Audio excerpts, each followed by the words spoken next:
Estamos direto da sala da presidência da Câmara Municipal de Caxias do Sul para mais uma edição do Comissão em Pauta aqui pela TV Câmara Caxias, canal 16 da NET, e com a temática voltada à Comissão de Direitos Humanos e Cidadania, que se volta aqui a debater num cenário de Covid-19, o impacto de protocolos, a própria questão social junto a jovens e ao próprio mercado de trabalho. E para conversar conosco estão aqui o vereador Renato Oliveira, do PCdoB, presidente da Comissão de Direitos Humanos e Cidadania, Vânios Corte, ele que é gerente da Secretaria do Trabalho do Ministério da Economia, e também a conselheira tutelar Sharon Ramos Vieira. É um prazer tê-los conosco. O prazer é nosso. De imediato, vereador Renato Oliveira, o senhor na Comissão de Direitos Humanos mantém uma característica de fiscalização, de in loco acompanhar quando as situações, como as situações estão se colocando. Eu lembro o senhor quando, enquanto presidente da Comissão de Saúde e Meio Ambiente por muitos anos, chegava aí em UBSs, hospitais, então o senhor sempre teve essa característica do acompanhamento in loco. Com a pandemia nós temos uma certa dificuldade, não é tão simples o acesso aos locais até pelos controles de público. Como que tem funcionado a Comissão de Direitos Humanos no sentido de fiscalizar a situação do trabalho e casos de vulnerabilidade social nesse momento de pandemia? Saudação, Fábio, tios, telespectadores, a Sharon, nossa conselheira tutelar, que tem feito um belo trabalho, o Vânios, sei que o trabalho tem feito em pró do nosso município. Mas, Fábio, eu quero te dizer o seguinte, que nós fizemos aqui na casa há poucos dias atrás e acredito que nós temos que fazer uma outra audiência pública, né? Por videoconferência, inclusive participou a RGE, o SAMAI. Então, algumas coisas não ficou bem resolvida. Nós precisamos atacar de novo essa situação. As contas do SAMAI ficaram muito altas, muito salgadas para os trabalhadores. A RGE da mesma forma, né? Então, algumas coisas nós precisamos... E o próprio PROCON esteve presente. Então, nós acreditamos que nós vamos reunir em breve de novo a comissão sobre essa pauta, né? E acredito que nós temos que fazer uma outra audiência. Então, assim, não deixa de nós poder trabalhar aqui na casa, onde participou os membros da comissão e alguns outros vereadores, né? E para nós esse assunto... E nós vimos algumas pessoas continuando na fila do SAMAI sem resolver esse problema. Isso que é um problema também, vereador, porque com todo o controle de distanciamento social, se as pessoas não têm respostas para os seus problemas, elas aglomeram em filas. Aglomeram em filas, aglomeram no ônibus. Então, tudo isso nós precisamos atacar esse assunto também, né, Fábio? Então, isso acredito que nós, os ônibus também é outra situação que a comissão também tratou desse assunto, né? De várias pessoas, superlotados os ônibus, né? Então, algumas linhas foram melhoradas, mas nem todas foram melhoradas, né? Então a gente sabe de alguma situação que nós precisamos mexer. Outra coisa, como funciona hoje, algumas respostas nós já temos, né? As próprias visitas nas penitenciárias aqui de Caxias, de que forma que está sendo tratado, né? A gente sabe da dificuldade também, muitos encaminhamentos que nós fizemos ao fórum, né? E não ainda mais está atendendo de forma remota até bem pouco tempo, né? E agora já começa a fluir um pouco melhor esse atendimento, né? E com a Sharon, com o Vânios, nós já fizemos alguns encaminhamentos, a gente sabe do que eles têm feito um trabalho mais dessa forma que nós acreditamos que possa nos ajudar cada vez mais Caxias, por isso que nós fizemos questão de também convidar eles para que pudessem participar desse debate. Vânios, como gerente local da Secretaria do Trabalho, antes de nós entrarmos nessa relação com a própria Covid-19 e impactos, eu gostaria de um panorama teu com relação ao próprio mercado de trabalho. Os números variam muito quando saem na imprensa.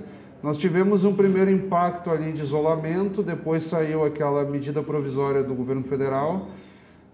Medida provisória não, até uma lei mesmo, eles aprovaram ali um pacote emergencial de forma acordada entre as empresas, muitos trabalhadores entraram num processo de redução de salário que em algumas situações podia chegar até a 70%, tentando evitar demissões, mas muitos foram demitidos.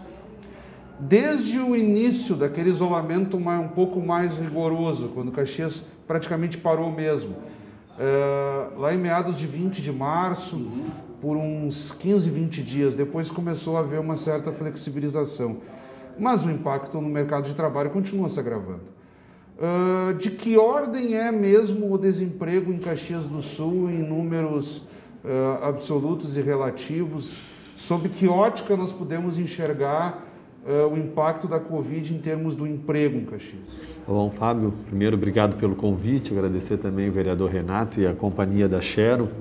É sempre bom utilizar esses espaços para poder falar desses assuntos tão relevantes. O problema do emprego em Caxias, Fábio, não vem da Covid, entendeu? Então nós vamos começar, só para ter uma ideia, a partir do ano passado. No ano passado inteiro, Caxias gerou 100 postos de trabalho, ou seja, nada, né? Para uma dimensão de Caxias do Sul, ter gerado 100 postos de trabalho é muito pouco. Isso considerando janeiro a dezembro, sendo que normalmente início do ano já teria demissões, porque dezembro é uma época de admissões por conta do comércio, enfim. Então durante todo 2019 foram gerados 100 postos de trabalho. No começo de 2020, antes da pandemia, já estava ruim. As expectativas que teríamos um ano bom de crescimento, pelo menos em relação ao emprego, não estavam se revelando reais. E com a chegada do Covid foi um desastre, quer dizer, nós tivemos, né, até agora a gente tem mais de 6.500 desempregos, né, nesse ano. A taxa entre a diferença em admissões e demissões chegou a mais de 6.500 trabalhadores. Isso de desligamentos só em 2020? Só em 2020, ou seja, no ano de 2019 tu teve 100 admissões, no ano de 2020 já tem 6.500 demissões. Né? Ou seja, um número estratosférico, nós nunca tivemos um número tão elevado, né? Por conta já da crise que já vinha do ano anterior e que não houve uma reativação da economia nesse ano, mas muito também por conta da pandemia, né? Então, realmente a situação, hoje nós temos, para tu ter uma ideia... Mas já se trabalhava com um número de desempregados maior. Muito não, a gente tem hoje menos empregados, menos pessoas com carteira assinada, né, do que tinha em 2012.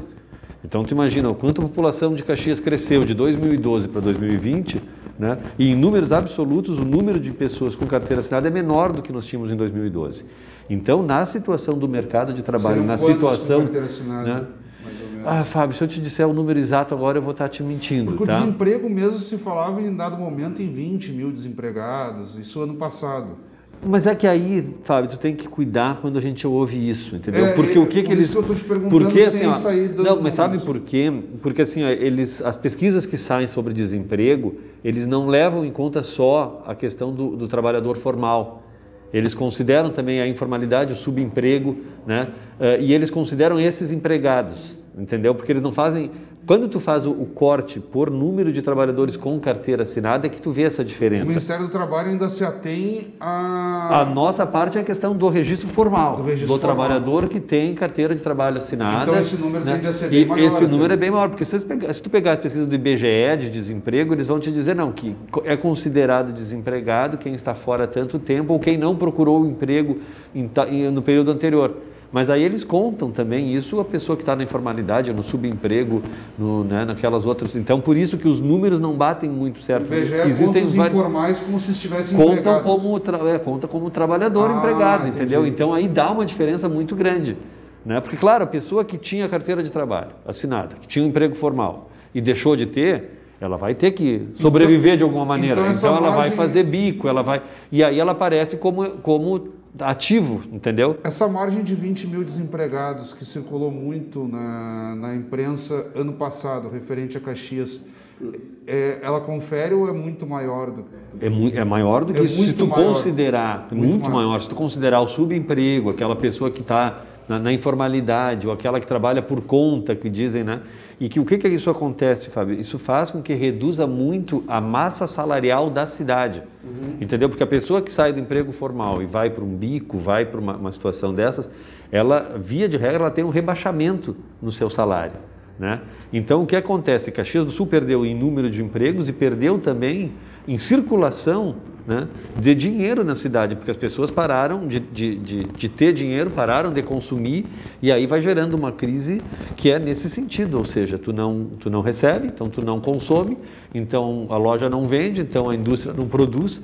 Então a gente está numa situação bem complicada em Caxias do Sul, né, como no resto do país, mas aqui, por nós ter tido uma época onde tu vivia numa situação de pleno emprego, né, onde o índice de desemprego aqui era 4%, ou seja, era insignificante.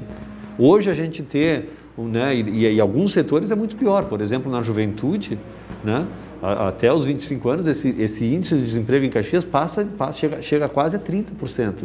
Então, tu vive uma situação muito preocupante em Caxias, né? Mas parece que não, né? Parece que tem que ser tudo normal, que a vida está boa, só que não. A gente que acompanha nos locais de trabalho, né? É muito difícil tu chegar numa empresa hoje e ter um número similar que tinha de trabalhador há um ano atrás. Então, a maioria delas reduziram. E reduziram também os salários. Então, isso tudo gera um problema para a cidade. Pelo seu raciocínio, então é difícil ter uma noção total, absoluta de desempregados, porque tem essas divergências entre... o que a gente tem é o número de carteiras que reduziu. Os 6 mil, né? Esse ano vai até agora uns 6.500, né? A taxa está por aí, né? De pessoas que perderam o emprego formal. Tá. Mas claro que essas pessoas vão fazer outra coisa, entendeu? Vão ter que fazer outra coisa, né? Então, elas, nas pesquisas de IBGE, coisa que vai aparecer isso como ativo, mas em número de carteira de trabalho, e aí a gente poderia desenvolver esse assunto numa outra oportunidade, acompanhando mês a mês e ano a ano, tu vai ver como é assustador esse número para a realidade de Caxias do Sul. Sim, a flexibilização das regras trabalhistas. Eles fizeram isso dizendo que iam gerar 10 milhões de empregos, só que não, né? Só que, mais uma vez, mentiram para a população, dizendo que a reforma trabalhista seria boa porque geraria emprego. Pelo contrário, né? Gerou demissões, gerou flexibilização, gerou informalidade e fez com que as massas salarial diminuísse, sem que ninguém ganhasse. Sharon, como conselheira tutelar, a senhora vem acompanhando na ponta o impacto do cenário atual nas famílias. Nós tratamos aqui, tanto no programa quanto em outras atividades da própria Câmara de Vereadores, aí, eu como jornalista da casa, pela TV Câmara, ou pela assessoria de imprensa e por aí afora, há um certo receio das autoridades em divulgarem números quando se trata de violência, casos e por aí afora. Havia um raciocínio no sentido de caracterizar que o isolamento social provocaria aumento da violência. Em alguns casos isso é apontado, em outros não. Sobretudo quando envolve mulheres donas de casa, que com isolamento também tenham menos possibilidades de fazer o registro de casos de violência, por exemplo. Como que tem funcionado essa situação toda a partir da sua ótica como conselheiro tutelar? Então, primeiro saudar a todos, né, ao vereador, ao Vânios, ao Fábio também, a equipe aqui que está na Câmara e a comunidade. Na verdade, assim, né, Fábio, bem como o Vânios coloca, a divulgação de dados também ela é muito relativa, né? A gente tem os números hoje de denúncias, né? O que objetivamente não tem uma ampliação do número de denúncias, tá? Da violação de direitos, né? Que se considera tanto a violência psicológica, a violência física, a violência sexual, né? Que se dá intra e extrafamiliar.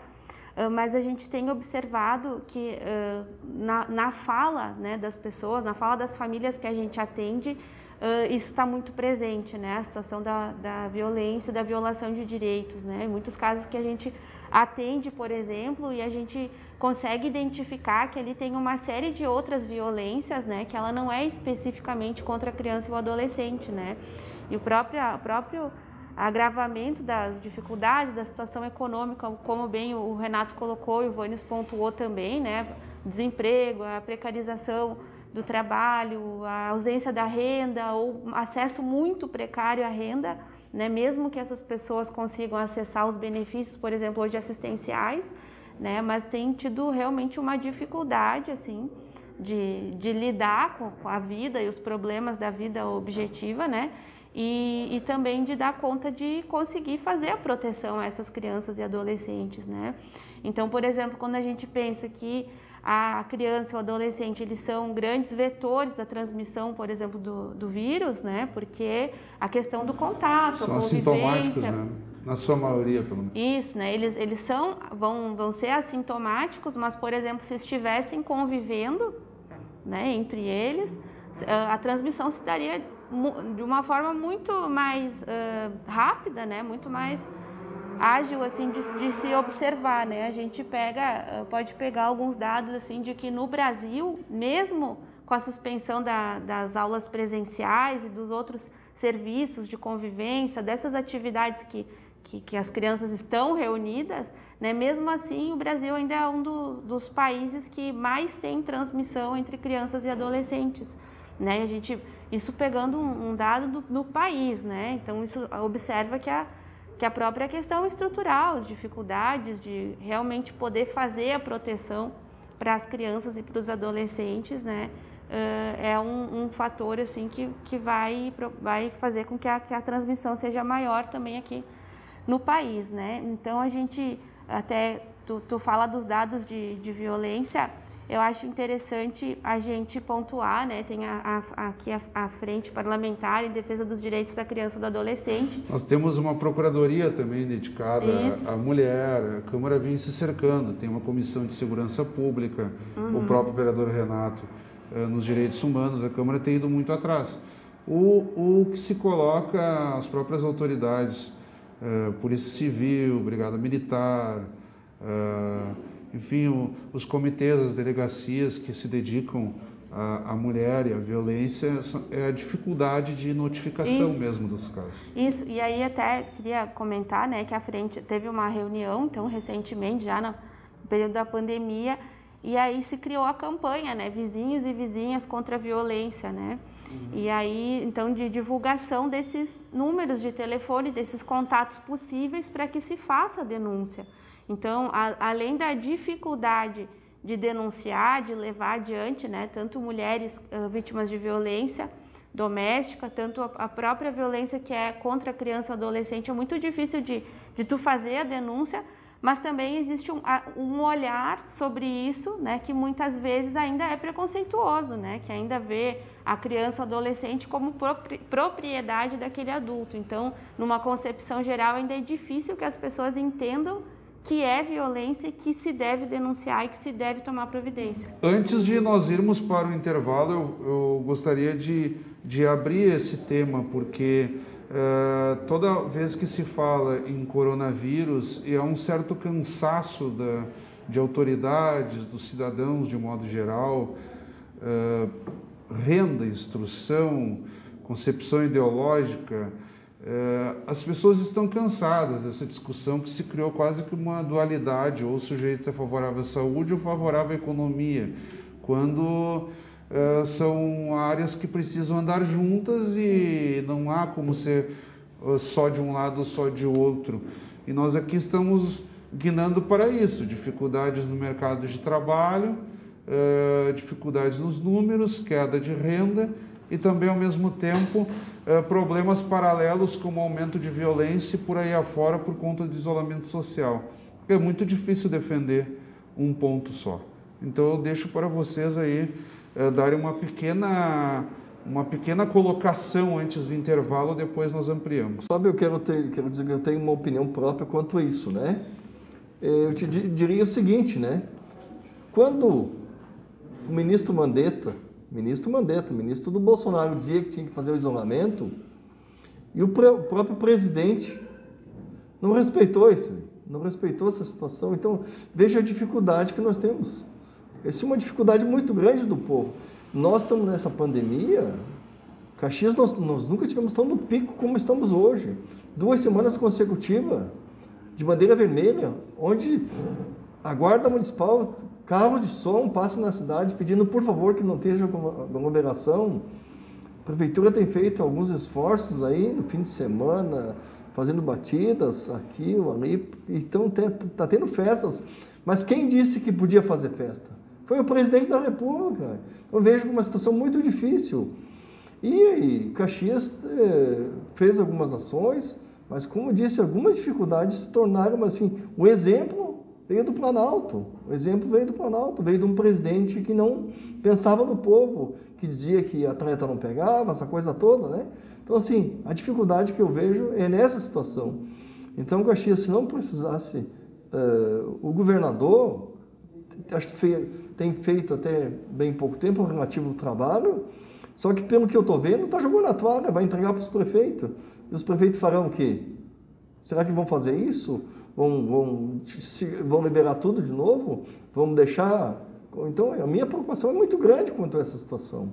Porque precisa andar junto, sim, a economia com a saúde. Mas dessa forma, se o presidente da República foi o primeiro a jogar a toalha, dizendo que tinha uma posição, tinha lado, que ia pegar o vírus, ia pegar todo mundo, ia pegar o vírus, ia contrair o vírus, isso, infelizmente, agora tem ocorrendo isso, né? Então, e a vacina? Onde é que está sendo procurada a vacina? De que forma?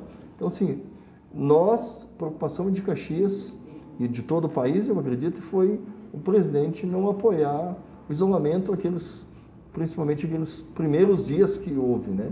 Então, o meu primeiro momento era isso, Fábio. Para mim, teve um responsável direto que fez com que acontecesse, que isso não terminasse esse vírus em pouco tempo, que foi o nosso presidente da República. Então, antes, já indo para o intervalo, nós vamos deixar o gancho aí da provocação que o vereador Renato Oliveira levanta e de imediato, então, vamos chamar um breve intervalo com Missão em Pauta, já retorna. Mas que barbaridade! A tua música é um valor do Rio Grande que ganhou o mundo. Mas tem valores que não podem sair daqui. É verdade. Com a campanha Valores que Ficam, todos que fazem a declaração no modelo completo podem transformar a vida de milhares de crianças gaúchas sem gastar nada, apenas destinando 3% do imposto devido para o Fundo Criança. Fale com o seu contador e escolha fazer o bem aqui. Uma campanha da Assembleia Legislativa e entidades parceiras. Estamos de volta, então, Comissão em Pauta, aqui direto do Legislativo Caxiense, pela TV Câmara Caxias, canal 16 da NET, abordando a situação do trabalho e dos jovens em tempo de coronavírus, sob a ótica também da Comissão de Direitos Humanos, aqui presidida pelo vereador Renato Oliveira, do PCdoB, e juntamente a nós também, Vânios Corte, gerente da Secretaria do Trabalho local, vinculada ao Ministério da Economia, e também a conselheira tutelar Sharon Ramos Vieira. Nós encerramos o primeiro bloco com uma provocação do vereador Renato Oliveira, que apontava para uma falta de sintonia entre as autoridades executivas em termos de um combate à pandemia e até de exemplo de conduta. O vereador Renato citava digamos assim, alguns posicionamentos do presidente da República, Jair Bolsonaro, e a relativização de critérios no chamado mecanismo de controle social do governo do Estado a partir do governador Eduardo Leite. Eu gostaria que vocês também dialogassem aí junto com o vereador Renato com relação a essas provocações que ele nos deixou antes do intervalo. Fábio, eu acho que eu sou até um pouco mais duro que o vereador Renato. Eu acho que estão sendo tomadas atitudes criminosas no Brasil, né? Criminosas, assim, quer dizer, 80 mil mortos, né? Esse número de infectados, nós temos o segundo país com o maior número de infectados, ou seja, não foi feito nada correto no Brasil para conter essa pandemia. Então as pessoas estão adoecendo, as pessoas estão sofrendo, as pessoas estão morrendo, e isso tem responsáveis. Quer dizer, não dá para a gente passar a mão, achar, mas a pandemia é ruim no mundo inteiro. Não, né? O Brasil, que tem a 6ª população do mundo, é o segundo em casos de morte, ou seja, não tem relação. Por que é isso? Porque, bom, tem um governo que despreza a ciência. Quer dizer, o ministro da Saúde agora é um interino que é um militar que não tem especialidade na área. Quer dizer, em que país do mundo isso está acontecendo? Só aqui, né? Então, não se tem medidas concretas de enfrentamento da pandemia no país, não se teve desde o começo uma linha que se dissesse, nós vamos seguir essa linha. Não, é um zigue-zague, vai para um lado, vai para o outro, cada um diz uma coisa, né? Os governos do Estado Alguns se empenham, outros não. Alguns se empenharam no começo, aí sentiram a pressão econômica e mudaram. Quer dizer, aqui essas regras de distanciamento controlado, que quando surgiram, eu até considerei positivo, só que eles mudaram todos os critérios. Quer dizer, eles foram mudando os critérios, foram afrouxando e hoje vale quase tudo, quer dizer, né? São poucos setores que hoje sofrem com a questão desse isolamento, porque se definiu dessa maneira, quer dizer, quem tem mais pressão vai lá e consegue fazer do jeito que quer. E vão se mudando as regras. Quer dizer, aqui, que era para ter tido bandeira vermelha antes, não se faz um recurso, parece que está tudo bem e se libera de novo. Até que os casos vão chegando nesses números. Quer dizer, nunca tivemos com tantos casos. Ontem foram 3 mortes em Caxias por Covid. Tem acontecido, né, pelo menos uma morte por dia. Ontem foram 3. E uma evolução, né, de casos. E parece que tem que voltar ao normal. Teve um dia. E qual é a normalidade possível dentro disso se nós estamos na curva ascendente? Então nós tínhamos que se preocupar muito mais, mas não, a preocupação é essa, não.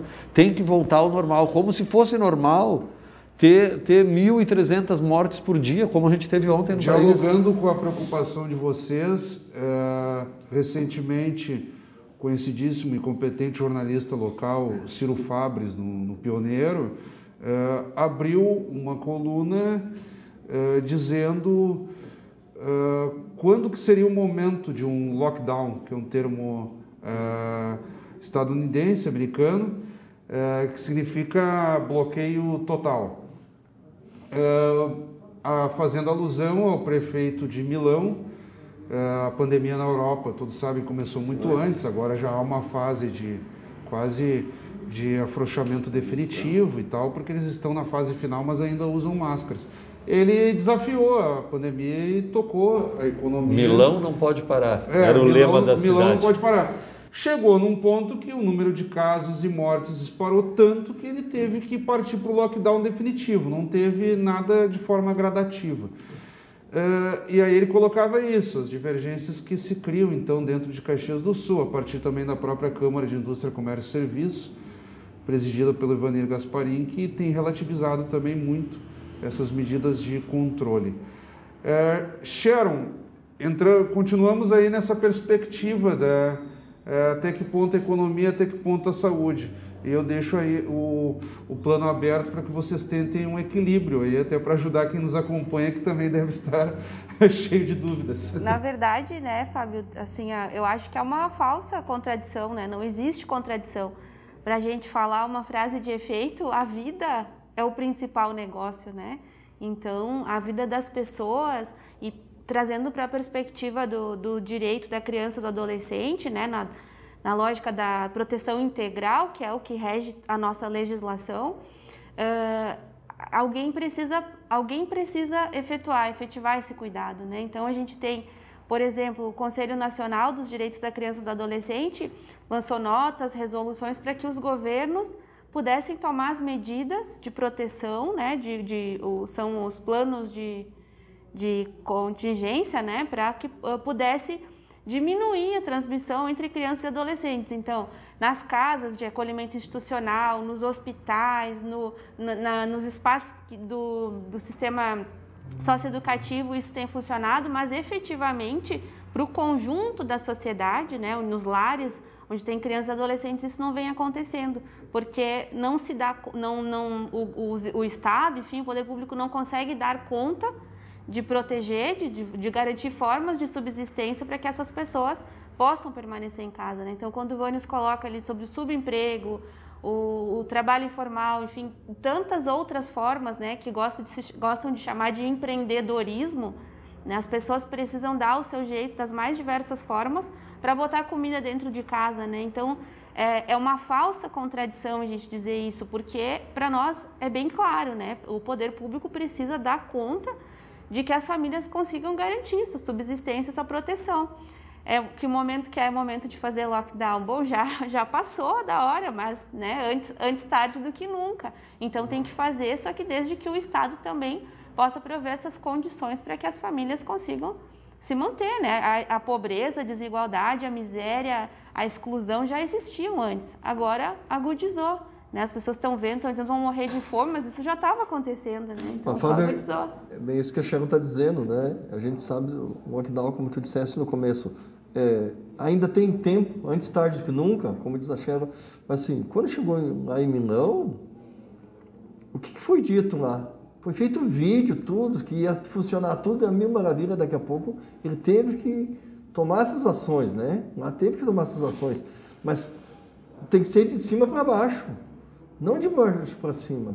Se o presidente tem feito essas coisas até agora, nós estamos chegando na segunda semana, nós com 500 mil habitantes, nós já estamos chegando aí a 80% dos hospitais lotados, né? Isso mesmo. Então, o que a prefeitura tem feito agora? Está comprando container, porque os hospitais estão lotados. Assim, 80%, então assim... E essa ações... levando em conta que esses 80% já sobre uma margem enorme de aquisição de leitos, né? Porque se fosse com a quantidade anterior, eu já teria superado. Né? Exatamente, eu teria superado. Então, e a região, e os outros... Tem alguns municípios aqui da região, porque a nossa região é compreendida por 49 municípios, né? Uhum. O que acontece? Estão superlotados. Já estão 100%. E onde é que estão as pessoas? Tem gente de municípios aqui da região que estão na nossa UPA, ou permanece um pouco na UPA e depois se transfere de novo para os seus municípios, né? Volta aos seus municípios. Mas se não tiver essa dificuldade, está muito grande mesmo. Então, assim, a gente sabe que tem muita gente com muita dificuldade, mas é a vez do governo agir. Porque os grandes em Caxias andaram pegando o auxílio do governo, aquele auxílio emergencial, né? Foi dado. Então, assim, foi muito ruim o exemplo que foi dado pelos algumas pessoas que estavam mau exemplo, fazendo turismo, gente de dinheiro mesmo, onde as pessoas que precisam passando necessidade e aquelas pessoas usando esse dinheiro, né?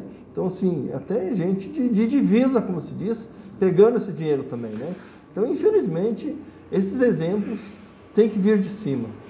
À luz do que vocês estão comentando aqui, nós temos que também tentar traçar o que se chama de um novo normal. Nós não sabemos até quando durará esse cenário de pandemia da Covid-19, mas pelos desdobramentos que são catastróficos, digamos assim, ninguém terá a vida exatamente como era antes da pandemia. E o trabalho é um conceito muito caro, porque ele impacta em tudo, e o sujeito que tem um trabalho, que tem uma boa condição financeira, ele vai rodar a economia, ele beneficia os empresários, ele beneficia outros empregos, é uma cadeia muito cara. O coronavírus ele acelerou processos de degradação do trabalho que já vinham em andamento, com terceirização, colocar o acordado sobre o legislado, o CLT não mais como um regramento definitivo para o trabalho, há muitas margens, a pejotização, as pessoas jurídicas, o microempreendedor individual e por aí afora. Como que vocês enxergam o pós-pandemia? Fábio, isso também tem relação com a forma como o país enfrenta a pandemia, entendeu? Porque assim, quanto mais rápido for essa passagem, como os exemplos que a gente viu na Europa, menos o efeito vai ser danoso. Quanto mais longa for essa passagem, pior. E aqui a gente está jogando para ficar cada vez mais longa. Quando começou isso em março, a gente dizia... Como está acontecendo nos Estados Unidos também. Como está acontecendo nos Estados Unidos. E os Estados Unidos está sentindo o efeito disso lá. Quer dizer, os Estados Unidos tinha uma taxa de desemprego que era ínfima, né? Era 4% no começo do ano, já está em 17%. Né? Claro, eles estão jogando isso para frente. E nos países que fecharam, por isso que essa contradição entre vida e economia é uma burrice. Entendeu? Porque quem age de uma maneira concreta resolve o problema, ou pelo menos minimiza o problema de uma forma muito rápida. E quem não faz isso vai alongando. Então, o nosso problema aqui é esse, quer dizer, a gente já tinha um mercado de trabalho degradado, né, nos últimos tempos, né? A gente está sofrendo com essa situação da indústria 4.0, que talvez e que também vai elevar o desemprego, né, porque vai ser a substituição da pessoa mecanizando cada vez mais. E agora essa situação, quer dizer, os grandes empregadores do país são as pequenas e médias empresas. Não são as grandes em termos de número. E esses é quem mais estão sofrendo com com essa pandemia. E eles estão fechando as portas e eles estão mandando as pessoas embora. Para onde que vão essas pessoas? Se essa pandemia fosse enfrentada de uma maneira, né, corajosa, como em outros lugares foi, né, e em 2 meses nós tivesse voltado mais ou menos, não a normalidade aquela que a gente sabia, mas pelo menos parecido, os efeitos seriam menores. Só que agora não, quer dizer, a gente não tem mais previsão de quando vai terminar isso. Porque o nosso platô, que eles dizem, ao contrário dos outros países, a gente não chegou na curva e começou a descer. Nós chegamos, e é uma característica do Brasil, e ele está se mantendo, está sendo alto esse platô. Ontem foram 1.300 mortes, então assim, a gente tem chegado em números assustadores e não tem visto essa descida. Só que o que vai fazer? Vai prorrogar isso, vai jogar para frente isso, e vai ser muito difícil uma recuperação, principalmente dos pequenos e dos médios empregadores, porque é esses que estão sofrendo mais diretamente, e a gente vê aqui em Caxias quantos estabelecimentos fecharam definitivamente as portas. Então, a falta de um enfrentamento corajoso em relação ao Covid acarreta prejuízos muito sérios para a economia, além dos prejuízos para a vida das pessoas. Cheryl. Sim, eu concordo, vou nessa linha também, que é necessário um enfrentamento corajoso, né? E que conceba o problema do coronavírus como ele realmente é. Ele é imenso, né? Não adianta a gente banalizar, dizer que não passa, que é necessário apenas usar máscara, porque, né, não basta apenas a atitude individual. É necessário que os governos deem conta também. Então, o que estão dizendo agora do novo normal, né, a partir disso, a gente espera que seja de valorização, né, dos direitos, de garantia dos direitos, né, para que a gente possa efetivamente dar conta de proteger as crianças, adolescentes, enfim, toda a população da forma como tem que acontecer, né? Então, sim um enfrentamento corajoso, é poder olhar com seriedade para o problema e não apenas como se fosse um problema dos indivíduos, né? Não é um problema do indivíduo que passou a gripe de um para o outro, e sim uma pandemia que é de todos, e aí o poder público tem a responsabilidade maior nesse caso. Nós estamos nos aproximando do final do nosso bate-papo, digamos assim. Vereador Renato Oliveira, quais serão os próximos passos da Comissão de Direitos Humanos e Cidadania? Agora, semanas, meses, em que temos cada vez mais dúvidas, questionamentos e incertezas.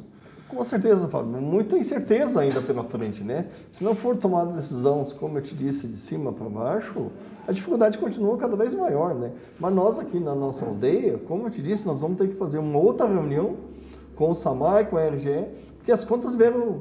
Assim, tem pessoas que não estavam em casa e a conta triplicou.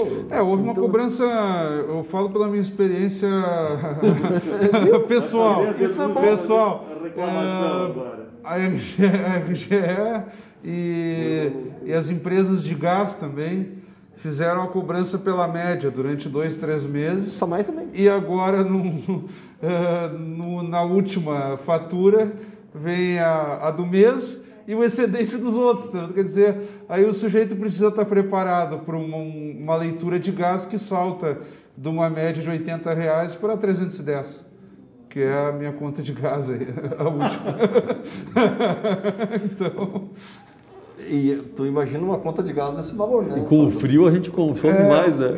Inclusive. Aí os caras compram pela média 2, 3 meses, o sujeito não está preparado para pagar aí 4 vezes mais no terceiro mês, né? Então é exatamente isso, Fábio. Eu acho que nós precisamos fazer uma nova audiência em breve, né? Porque as pessoas passavam aqueles dias com chuva em frente ao SAMAI e a RGE, como foi terceirizado, não tinha muito com quem falar. Falamos aqui com a direção através de videoconferência, mas as pessoas não tiveram retorno depois. Na videoconferência, que durou 2 horas, foi uma reunião boa, uma reunião produtiva, mas não passou disso.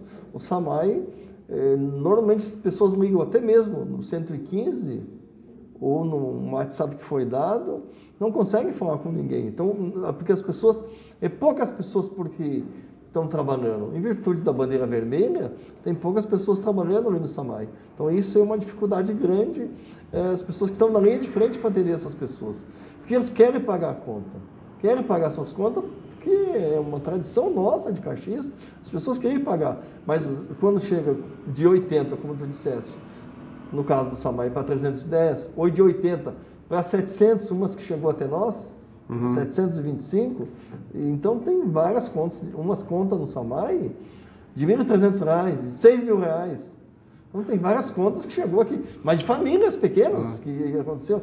Foi um erro, mas esse erro não foi resolvido ainda. As pessoas estão angustiadas e está lá impresso o nome deles dessa conta. Então, assim, em breve, Fábio, isso nós vamos reunir novamente, né? E para promover uma nova reunião e talvez nessa reunião convidar o MP junto, né? Por isso que nós estamos aguardando algum retorno para poder participar conosco. E do ponto de vista, então, da Secretaria do Trabalho e dos conselhos tutelares? Próximos passos aí? Nós, Fábio, particularmente, nós não tivemos paralisação de atividades muito antes, pelo contrário, a gente nunca trabalhou tanto como a gente está trabalhando agora, entendeu? Então, em todos esses locais que teve surto... Protocolos, fiscalização dos ambientes de trabalho, para saber se estão cumprindo. Então, em todos os locais que teve surto de Covid, a gente teve e continua indo para tentar garantir, né, essas proteções à saúde do trabalhador e à vida. Então, nós continuamos trabalhando no ritmo normal, inclusive acelerado, esperando que a gente volte a alguma normalidade possível, né? Porque essa situação tem sido muito prejudicial para os trabalhadores, para as empresas e para toda a comunidade, né? Caxias está sofrendo muito com isso e quanto antes a gente conseguir sair dessa, melhor. Sharon. Então, os conselhos tutelares também estão trabalhando, né? Não digo normalmente, porque a gente está com uma restrição de atendimento presencial, mas atendendo a todas as denúncias, todas as solicitações, orientações, contatos aí para o sujeito que precise de uma demanda específica do Conselho Tutelar para denúncias. Tem os 2 telefones dos conselhos tutelares, então, para a semana, que é 3216-5500 e 3227-7150, isso no expediente da semana. E também tem o telefone do plantão do Conselho Tutelar, então, que é para noites e final de semana, né? Qualquer demanda que também tiver dúvida, a pessoa pode ligar na polícia, enfim, eles também têm o telefone do Conselho Tutelar. E aí atua de forma conjunta. Isso, de forma conjunta. E para o próximo período, então, a gente continua debatendo, reivindicando criação e ampliação de mais serviços que deem conta de atender crianças e adolescentes, né? A gente tem belos programas e uns ótimos profissionais, mas ainda não dá conta de toda a demanda, bem como a criação de um terceiro conselho tutelar, né, de acordo com a resolução nacional, que já passou da hora, né, de ter um novo conselho e mais serviços para que a gente possa, então, efetivar o direito das crianças e dos adolescentes. Então, mais uma vez, muito obrigado. Acabamos de conversar aqui com o vereador Renato Oliveira, presidente da Comissão de Direitos Humanos e Cidadania, ele que é parlamentar da bancada do PCdoB, Vânios Corte, gerente da Secretaria Local do Trabalho, órgão vinculado ao Ministério da Economia, e também Sharon Ramos Vieira, conselheira tutelar aqui em Caxias do Sul, foram os nossos convidados de hoje, Comissão em Pauta que se dedicou à Comissão de Direitos Humanos e Cidadania, aqui tentando traçar um panorama do trabalho e da situação social de Caxias do Sul em tempo de coronavírus, a Covid-19. Agradecemos a todos pela companhia, continuem acompanhando a nossa programação, até o nosso próximo encontro.